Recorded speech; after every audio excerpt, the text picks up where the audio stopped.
The CTO promised his girlfriend he'd give me the role as soon as the code was complete. Little did they know, I'd already secured a $50 million patent, and the results were immediate. At 29, Alex Morgan was no stranger to long nights. The glow of monitors, the hum of servers, and the endless lines of code had become both comfort and cage. For 3 years, Alex had worked under Ethan Cross, Sterling Technologies' rising star CTO. Ethan was charismatic, sharp-dressed, and ruthless, traits that made him admired by the board and feared by employees. For Alex, though, Ethan represented opportunity. Together, they were on the verge of completing Neuralink, a machine learning platform poised to redefine predictive analytics. The project had the potential to change industries and make careers. Alex believed it would finally be his moment to step into leadership, the recognition he had quietly earned. But one late evening, while running server diagnostics, Alex's world shifted. Through the half-open conference room door, voices drifted into the hallway. Ethan's smooth, smug tone carried easily, followed by a familiar laugh. Lena Hartz. She was Ethan's girlfriend, a fixture at company parties, more socialite than engineer. Her designer heels clicked on the marble floor as she spoke with casual entitlement. "You'll give me the position, right?" Lena's voice was playful, but edged with ambition. As soon as Alex raps the code, Ethan replied without hesitation. His tone was almost dismissive. "He's a workhorse, but not leadership material. The board won't question me if I present you as the visionary. You'll be director by next quarter." The words hit Alex like a punch. Years of work, sleepless nights, sacrificed weekends, every ounce of dedication. And in a single sentence, he was reduced to a tool, a disposable stepping stone for Ethan's power play. His fists clenched so tight his nails dug into his palms. The betrayal burned. But what Ethan and Lena didn't know was that Alex had been quietly preparing for this exact scenario. Months earlier, he had filed for a patent on a proprietary algorithm, the very heart of Neuralink. It wasn't company-owned. It was his. The legal confirmation had come through just last week. US patent 10,148,223. The intellectual property didn't belong to Sterling Technologies. It belonged to Alex Morgan. That night, instead of finishing the final integration Ethan demanded, Alex worked methodically. He locked the code repository. He secured encrypted backups. He shut down the private test servers only he controlled. On the surface, nothing seemed amiss. But behind the scenes, the safety net Ethan thought he had was gone. Alex didn't resign. He didn't storm into the room demanding respect. He waited. 2 days later, the board assembled for the highly anticipated demo. The atmosphere buzzed with anticipation. Investors eager for proof that Neuralink could deliver on its promises. Executives whispering about soaring valuations. Ethan strutted into the room with Lena at his side, already introducing her with a smirk as Director Hart. Alex slipped quietly into the back row. Unnoticed, his presence shadowed by the spectacle of Ethan's performance. The demo began.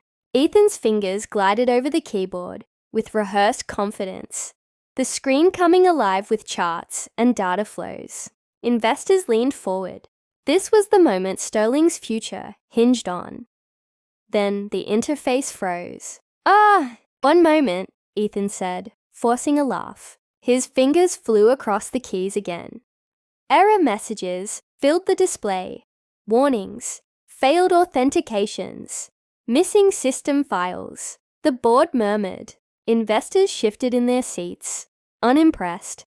The room, once filled with confidence, now brimmed with doubt. Panic flickered across Ethan's face. He tried again. Nothing. Lena's carefully crafted smile faltered, her eyes darting nervously toward the investors. And that's when Alex stepped forward. "I can explain," he said, his voice calm but firm. Every eye in the room turned to him. Ethan froze, recognition dawning too late. "The system doesn't belong to Sterling Technologies," Alex continued evenly. "It's patented intellectual property, mine. Without my authorization, it won't run." Gasps rippled through the boardroom. Ethan's jaw dropped, his polished mask cracking. Lena's confidence drained away, her ambition exposed as fragile illusion.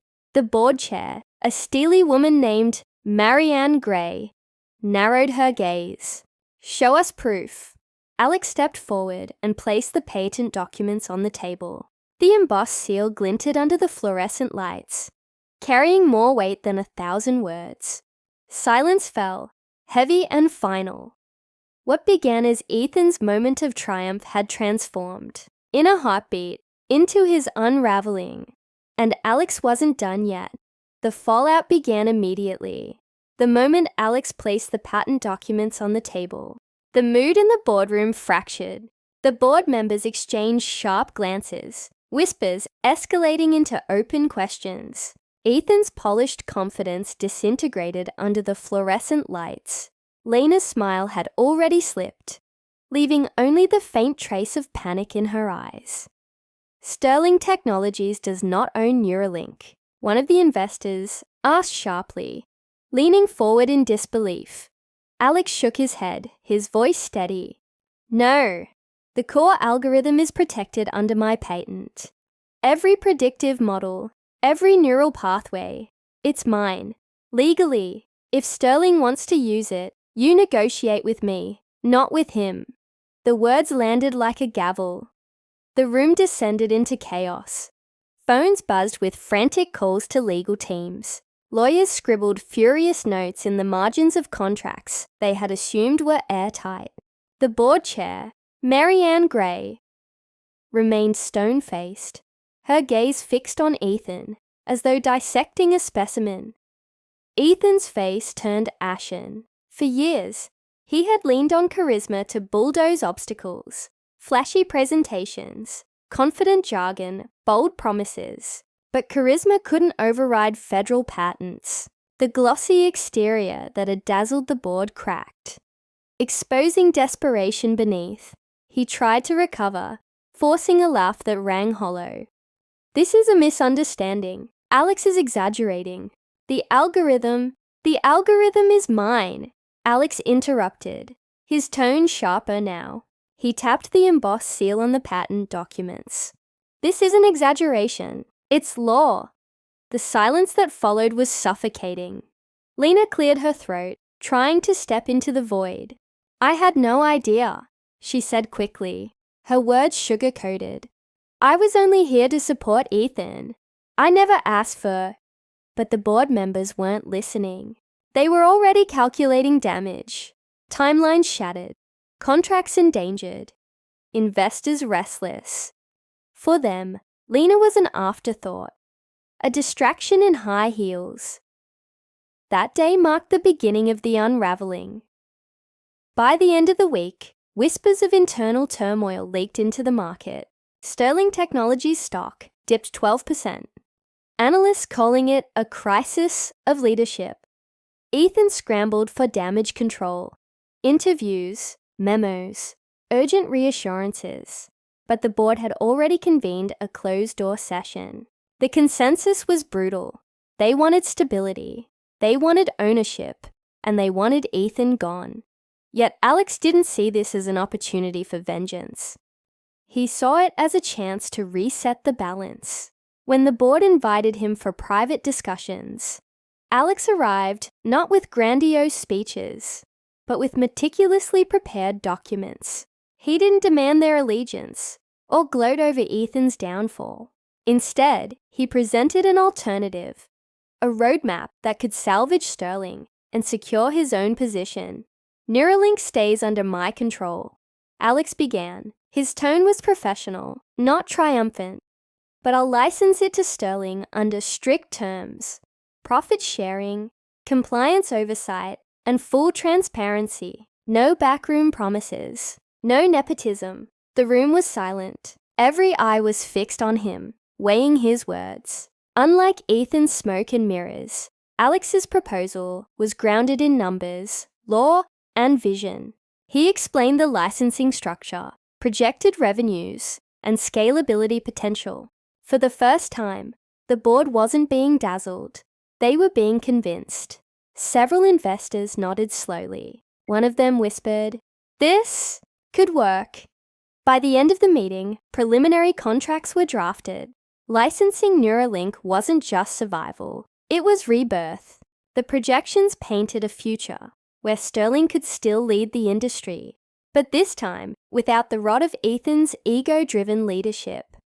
The board voted unanimously to terminate Ethan's role as CTO. The announcement went public the following Monday, sending shockwaves through the tech press. Lena, stripped of her ambitions, disappeared from the office soon after, her social media posts shifting overnight from champagne selfies to vague inspirational quotes. For Alex, everything changed.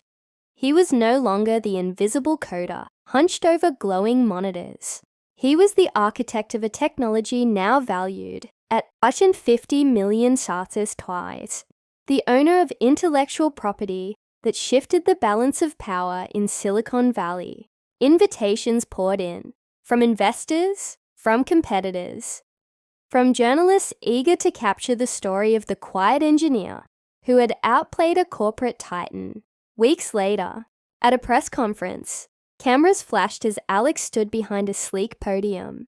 The Neuralink logo glowed on the screen behind him. Reporters filled the room, their questions cutting through the hum of anticipation.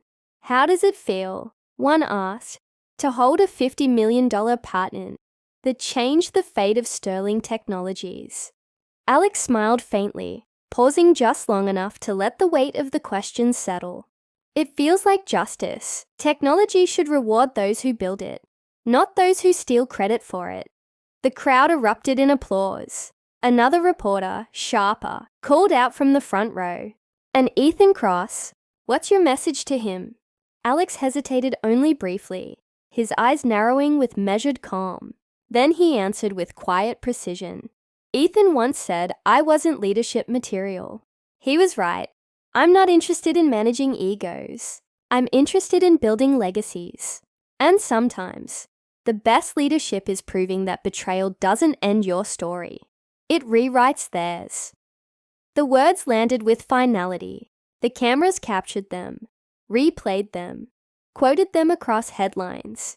Alex's quiet defiance became a rallying cry for engineers, inventors, and anyone who had ever been overlooked. As the applause swelled and the flashes lit his face, Alex Morgan stood taller than he ever had before. He was no longer a cog in someone else's machine. He was the machine, the creator, the owner, the architect of a future Ethan could never touch. Because in the end, Ethan had his promises, but Alex had the patent, and the patent changed everything.